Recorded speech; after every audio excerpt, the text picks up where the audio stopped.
Welcome to the Disruptive Innovation Festival, the online festival that asks the question, what if we can redesign everything?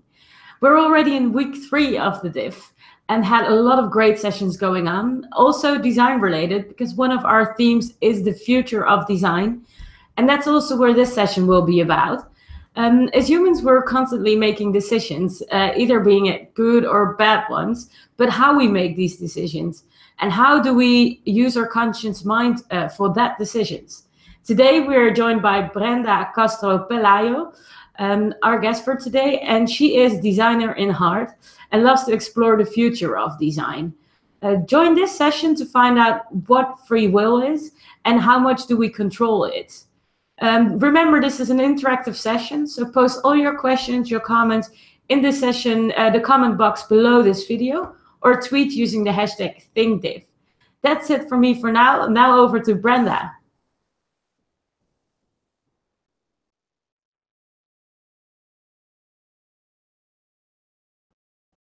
You have to unmute yourself, Brenda.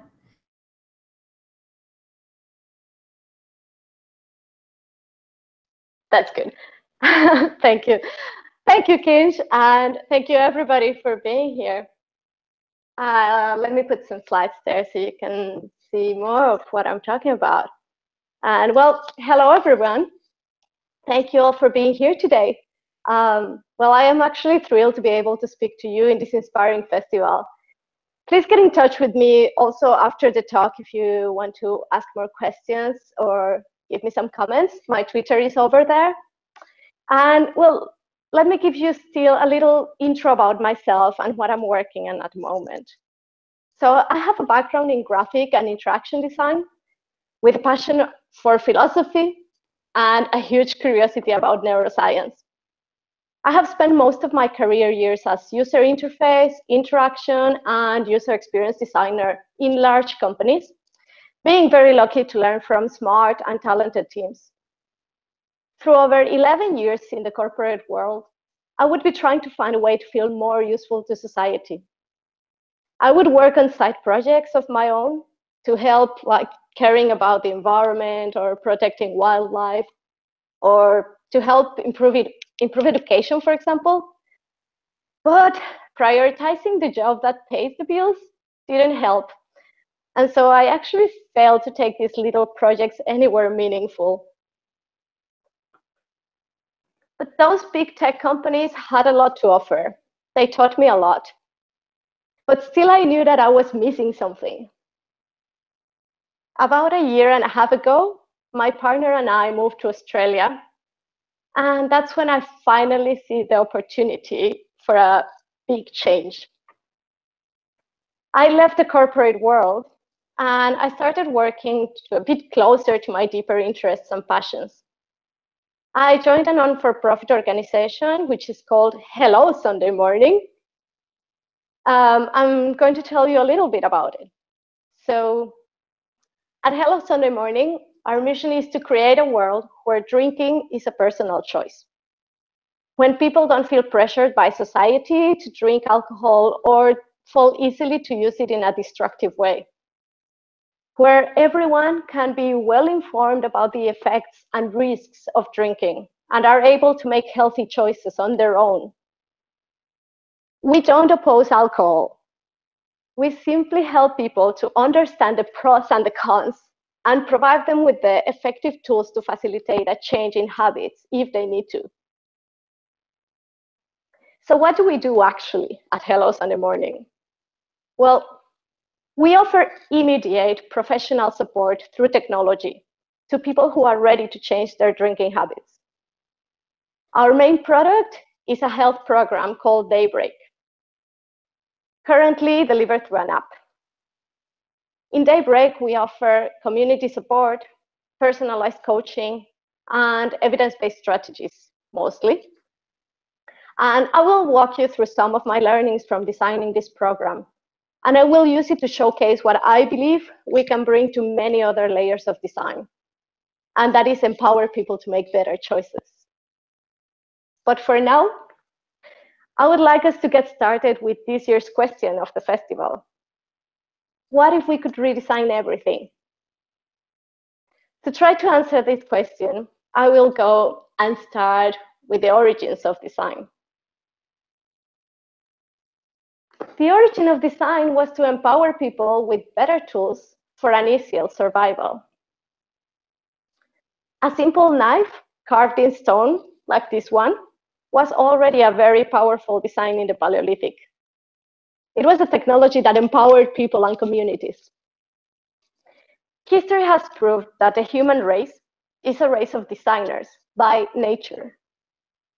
We have an intellect capable of problem solving, and we use our creativity to innovate. This has given us a huge advantage among all living creatures in this planet. We have used this ability to modify our environment for living more comfortable lives, and we have gone incredibly far with it. One view we can think of on what enables us to design advanced tools like this one is a quality that we all possess, and we even take it for granted. We can imagine our future. We have two main decision-making mechanisms. If we are, let's say, walking in the forest, and suddenly we cross paths with a 300-kilogram bear, our fight and flight response will surely kick in. We will react instinctively. Luckily, I have never been in that situation. I think neither fight or flight would be the best options on that example, but quick responses are what's relevant now.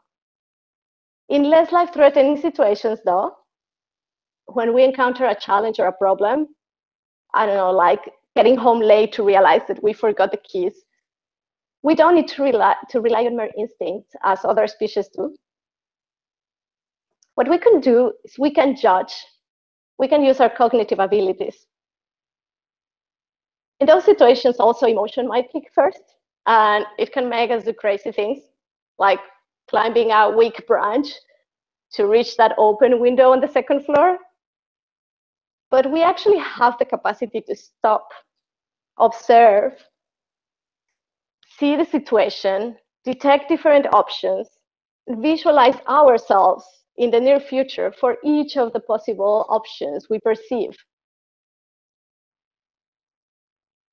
With this incredible capacity to visualize our future based on our past experiences, we design means and tools to make some of our daily tasks easier. And by making the choices to design those tools, we little by little modify our routines and our environment. In the words of the theory of ontological design, we design our world while our world acts back on us and designs us. So we design tools. People adopt some of these tools. These tools evolve inside our societies. Society adapts itself to these tools. And then we design again based on our new ecosystem. The way we use these tools redefines our environment, and it redefines us ourselves. We all are designing our world. Every single choice we make has an impact on our life, and many times that choice scales to higher levels of our environment. If you are a designer by profession, I would like you to consider for a moment, what if we designers are only the flap of a butterfly's wings? And with our design decisions, we are just enabling people to actually design their own lives, and perhaps in some cases, our world as well. If this could be so, and I believe it is, then what should be the future of design? Well, I would love to see a future where every designer is empowering people for better choice making. It might sound trivial to you now, but making the best long-term choices is a bit more complex than it seems. The more access we have to technology and information, the more choices we seem to have, and the more confident we feel about making quick choices. But are all those options making us better at deciding what is best for everyone in long term? Do we really know and understand what our options are for all the decisions we make every day? Are we all equally empowered to make the right decisions? And are we as conscious beings truly in charge? Let's make a quick experiment. I will show you 5 equal circles, and you will have to choose one. You will only have 1 second to choose, okay? You need to choose very fast. Are you ready? Let's go. Pick now. Cool. So did you choose the highlighted one? Make a note to see if we can replicate this experiment later. But now, do you think you made the choice yourself consciously? Or could it be that you just believed you made the choice?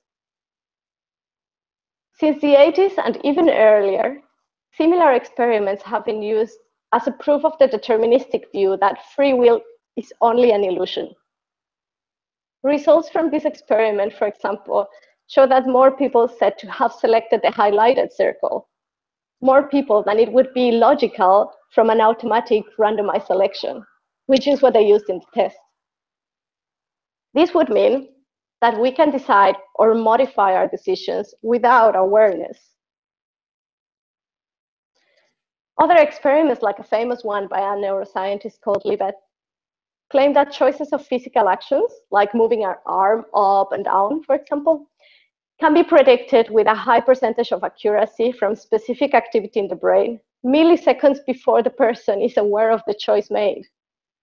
This is a reproduction of the graph from the results of this experiment. And it shows where the brain activity starts and how much later the awareness and physical action come in. For many philosophers and scientists, experiments like this prove that our actions and choices are determined. In other words, that every decision we make just couldn't be any other way. But even if free will would be only an illusion, it could be a pretty useful one. For those of you who haven't seen these 2 tables before, would you believe me if I say that they have exactly the same measures? Except for the legs, they really have the same proportions. You can use your finger now on your screen and measure and compare them. It's quite impressive, isn't it? I show you this to illustrate that the way we perceive things makes us what we are. Even if something is only an illusion, we will behave accordingly to what our senses perceive. Sometimes even after receiving proof of a different reality. After measuring these 2 tables, for example, we still see them of different sizes, don't we? So some illusions are very powerful. So let's not underestimate the idea of free will. Well, there are, of course, also important arguments against disbelieving in free will. The strongest one is morality. Many researchers have tried to prove the relevance of believing in free will for social responsibility. For example, in one experiment, researchers gave one group a neutral text and a second group a text that convincingly argued against free will. And then they gave both groups a test. The researchers reported that the group that were primed with the notion that free will doesn't exist cheated almost twice as the control group. We can find many experiments out there with mixed results, some claiming that they prove that there are moral implications and others that there are not implications of morality to believing in free will. The philosophical debate around free will has been around since the pre-Socratics. And I personally think it's a fascinating one, but we won't change that in half an hour today. So I will leave this part of the debate alone for now, and I will focus on the link between freedom of choice and design, which is relevant to all, whether you stand in the deterministic side or not, as long as your senses show you that there are options and personal choices. So how do we make choices anyway? The only thing we know for sure is that genes and environment play an important role. Environment would be, in this case, everything that surrounds us and affects our experiences. And our genes influences how we react to those experiences, how we learn and create habits. Genetics influence our choices, but our environment and the feedback from those actions actually modify the genes. Well, that's how evolution happens, right? So our interactions with the world are incredibly powerful, especially when it comes to factors that define our everyday choices. And this is where we designers come in. Designing this health program to help people change their relationship with alcohol has made it even clearer to me that we need to put extra effort as designers to avoid falling in the "don't make me think" method, and to instead make our designs informative, authentic, and prioritize values to enhance better choice making. Let's take daybreak as an example. We all have encountered times when it is very difficult to make a choice. And for many people, choosing not to drink is one of the hardest choices in the world. The main goal of the Daybreak program is to use technology to give immediate support to everyone who needs to change their drinking habits, and to empower them to make the difficult choice needed for a successful behavior change. Now, how do we do that? Well, elements of design influence our choice-making mechanisms. I want to share some of the design factors that I have noticed from my experience as part of the design process for Daybreak. Let's start with accessibility. We need to make our designs accessible. Only 1 in 4 Australians get professional support for changing their relationship with alcohol. On the other hand, technology nowadays is much more accessible than counseling and any other personal ways of getting support. Simply by making our program available online, accessibility increases radically. That doesn't mean that technology will replace professional, personalized face-to-face services, but it can remarkably extend the support needed. Many alternative options through books, the internet, and groups like AA, for example, offer help and are relatively accessible. But unfortunately, as in many sources of information and as in services out there, only a few are professionals, really objective, inclusive, and evidence-based. Making tools easily accessible is the first requirement, but our tools need to be designed to provide reliable, objective information and professional support to make better informed choices. Economic accessibility is another issue. We might not have full control on it as designers, but we can definitely influence it. We can and should help our organizations to find the best business model that makes us sustainable, but at the same time, makes our services available to everyone who needs it. In our case, we charge for the use of the app, but we give it for free to everyone who can't afford it. We also work with partners to be able to sponsor complete regions, in Australia at least so far. Designing tools that can be used by everyone is the main aspect of accessibility. But besides giving access to well-designed options, we also need to create the right emotional setting to enable critical thinking, so that we can understand our options to make the right choices. And that takes us to the next point. We also need to design for emotions. The majority of the decisions we make every day are at least partially influenced by emotions.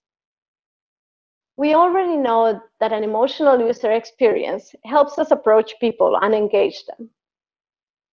Emotional design also means making tools that people can trust, though, and that they can feel comfortable using them. Being authentic, offering personal support, and taking privacy seriously are also important emotional aspects. In Daybreak, we also use emotional design as part of the support to help people. And the main interface helps them to be aware of their feelings, which is especially important through difficult times. This can help them set emotions aside and clear their minds when a situation comes and important choices need to be made. Daybreak's main feature is a community feed, where people share what they are going through, and they give support and advice to each other. These feeds have been designed with emotional interaction in mind. Sharing happens through moods. When posting something, I need to first choose a weather metaphor that best describes the way I feel at the moment. This allows people to get the community support they need faster, as we don't need to read all posts to identify the ones who need help the most. What many of our members do, for example, when they visit Daybreak to support someone, is to scroll through the apps, scroll through the feeds, and find any purple little icon, the ones with the storm metaphor, to make sure that people going through rough times, they get the motivation and advice they need right away. Another factor that helps us design better tools for decision making is continuously testing and using data. One little nice thing about these emotional feeds in Daybreak is that we can use it to measure the progress of members during their journey. Our data tells us that so far, 9,400 people have improved their mood through changes in their habits while using Daybreak. And a good mood can improve relationships, work efficiency, and many other aspects of our lives. The program has been available publicly only for about a year, so we expect to be able to scale this as we learn and as we make the program more accessible. We know that designing with data helps us understand how to better engage people, and that helps us to bring economical success to our workplaces.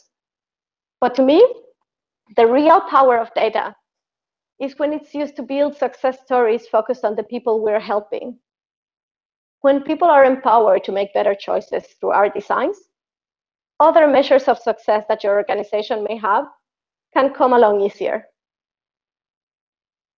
Every organization, even charities like us, need economical sustainability. But building or maintaining a business should never take away the freedom of choice. Transparency and long-term benefits to society need to be a priority in this future of design. As designers, we can help to find a balance between engagement, profit, and freedom of the people who use our tools. And data is essential to understand these challenges and to find the best solutions. Our fourth point is to make sure that options are clear. To make the best choices, we need the best options, and we need them to be clear. The community in Daybreak offers continuous advice to each other based on their personal experiences. This is incredibly valuable, but we have the responsibility to balance this with evidence-based strategies and guidance by professionals. Only then we can be confident that we are helping people make well-informed choices and successfully modify their habits for the long term and for the best of everyone around them. Keeping up with the latest research in the field of alcohol consumption in this example is very important to make sure that we update our information as needed, and that the facts and answers and strategies that we use in the program are always relevant. Only when options are clear and partial will the choice be truly personal. A simple example on how we make it clear that each option might be very personal and might be equally relevant, and that the choice is yours, is in the strategy section in Daybreak. So currently, we have about 40 strategies in the program to choose from. That's quite a lot. Strategies are exercises to support people in different situations through their behavior change. These strategies appear in a randomized order every time you open the tab. It is a very simple design decision, but the impact is big, as it allows easy discoverability of the many options available. We call these strategies experiments, and that's because it is all about trial and error, about learning from different options until you find the thing that works best for you. A curious fact that we used to call these change strategies choices But funnily, this was giving the idea of something forced. So once chosen, a strategy would need to stick. And people would get a feeling of failure if it wasn't the right strategy for them. This was an interesting manifestation of the need to design for freedom of choice. Well, last, I would ask you to pay attention to value the source of your information. We live in an age of information overload. This makes it very challenging, even for highly educated professionals, to keep up with the most recent, relevant, and scientific information. In relation to Daybreak, new studies and advances in genetics, neuroscience, drugs, etc., are coming all the time at a very high pace. And articles appear all the time with all sorts of information, some even claiming that alcohol is a healthy choice. My recommendation here is to simply be very critical with everything you read and influence your team to do so. Look for sources with the least possible bias. Try to talk to professionals from the field that you are designing for to learn as much as possible from their work. Be open-minded, but look for well-backed up data. These are only some of the main design practices that can help us empower people for making better choices. To learn on how to do this in a larger scale. I think we can do this together. So how can we get there? Well, getting our designs right to inform society and help them make critical choices is not an easy task. But luckily, designers like challenges. So let's wrap up with a bit of old advice for all of us to take this challenge and to be able to achieve this together. First, I would like to ask you to share your failures. We actually learn more from when things go wrong than from happy moments or good luck. Sharing learnings from things that didn't go as expected will make our design community a lot stronger and wiser. We also need to be reactive. We need to always observe with curiosity and to be able to detect something that needs to be improved. Working on agile teams, for example, and keeping up with relevant trusted information will help us be ready to make quick fixes and improvements and to make well-informed decisions ourselves. Also, be humble. Our design jobs can be stressing. Usually, we feel that our teams expect us to know everything, from the human side to the tech side and everything in between. And we sometimes use a super confident attitude to hide our stress or to simply make our voice heard in times where design decisions seem to be made by everyone but the designer. Avoiding this defense mechanism will help us become truly empathetic and to be able to learn more from our mistakes. Also, focus, but see the big picture at the same time. We will need to design for a specific focus group, but we can always do this with the idea in mind that everything we do will have an effect on our world. Try to always think on what those effects may be. And be a good listener. Be curious and always open to change. You might be asking yourself now, how can we scale this example? Well, we can empower people by applying this to many other services. And how? Well, by applying this on ourselves first. So by visualizing the future with all the possibilities you have in mind around your own designs. What we need is to be aware of how and why are we making the design decisions that we make. In a few words, by seeing further in the future and considering all possible effects of everything we design. When we see the big picture, when we visualize ourselves in the chain of actions that can possibly follow from our designs, we can be at least a little bit confident that we can know what is best. We need to make conscious decisions. to help people understand their own choices while using our services. Giving people the right tools that allow them to understand the consequences of their actions, even at a small scale, can actually empower them to understand and visualize the effects of other choices at a larger scale. And that might help us design a world where most of our decisions can have better outcomes for ourselves, for our societies, and for the environment. So I hope you can apply the thinking behind some of these concepts in your own work. The field of addictions is only a tiny piece of the spectrum. I believe that applying this thinking to other areas can have an amazing potential in improving lives.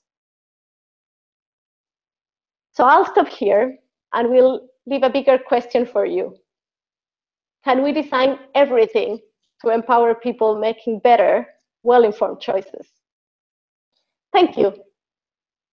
Thank you, Brenda. I think also a great question to finish up with. That was really inspiring, and it got us all thinking. I just had a question. In the end, you mentioned that like we need to zoom out and zoom in, see the bigger picture, but still keep the focus. And I feel that's often for people difficult to grasp between these different levels of seeing the bigger picture and then zooming in. And especially if you talk about the bigger picture, you often talk about bigger groups and on a high level, and if you focus on individuality. So if we think of designing for free will, a person also has to see the bigger picture for itself, right? Exactly. So, can you elaborate a bit on that difference and how people can understand that better? It is very challenging, definitely. That's why I also pose more questions than probably I answer myself, right? But I believe that first you need to, well, one thing that happens to designers, to us designers a lot, is that when we get into focus of something, we actually stop seeing the big picture very easily. So we get into a problem, we try to focus on how to solve this particular problem, and then everything else around that problem kind of disappears. And that's exactly what I'm asking for us to do. Even for me, it's also a bit difficult most of the time. So kind of when we are focused and we're trying to solve this particular problem, like putting the power key in the best place possible, then could we just step out for a second and see where all the other keys are? And where are all these things around in the environment where we are designing are? The situation where the person is, the situation where we are when we are designing, even the mechanical, the hardware things that we are designing for. So it takes time probably to get used to this kind of thinking. And in most of our daily jobs, we don't even have the time to actually do this. So that's what I'm kind of asking, to try to make it a bit more of a conscious decision to always try to ask yourself twice, 3 times, and what if, and why, and what after that. Kind of what you say, like come back to see the big picture, come back again to focus, and come back to see the big picture. So it's going to be a kind of circle, right? And a large process also. Yeah, I really like it that you mentioned that we just need to be more conscious about it and really force ourselves, maybe also a bit to do it. Do you think we can also learn within this perspective from other professions, like for example within education or communication? Totally. And that's actually one of the main things about one of the last aspects I said about being humble, right? So sometimes we believe, like, I have to say that design is a very trendy thing right now, a very trendy profession. And because you are in the design field, when somebody asks you, like, what do? You say, I'm a designer. It's like, oh, wow. Well, not, oh, wow. Like, if you tell me you are educator, I would be, oh, wow, right? Because that is something that really impacts lives. And so much that we could learn from each other. And it's not only about what other people do as a profession, but how they do it. So definitely. So one thing I love about being a designer is that you are always designing for someone else, for something that most likely is not something that you are using, or something that it's not a role that you naturally have. And we as designers need to put ourselves in the shoes of that person. And that is the thing that I like the most about our profession, because that is one thing that kind of takes you out of your focus thing and kind of helps you seeing that big picture I'm talking about, and maybe just be open to different possibilities of everything, how to do things, how to think even. Thanks, Brenda. I think I want to wrap it up with this for now. It's really interesting to hear about your opinions on what the role of design is and how design skills also, like I think what you mentioned is really related to what we call empathy. Exactly. For other professions and how we can learn from others. Thanks a lot for your insights right there and being with us today. For everybody watching online, thanks a lot for watching. We are already in our last week of the Disruptive Innovation Festival, but we are recording everything. So if you've missed out of a session or you want to watch back something that you want to have a second thought about, go to our website, www.thinkdif.co. We also make playlists for you to make it easier to navigate through the amounts of sessions that we have. So take a look there. And that's it for me from now. Thanks a lot, Brenda, and goodbye. Thanks a lot to you, King. Goodbye, everyone.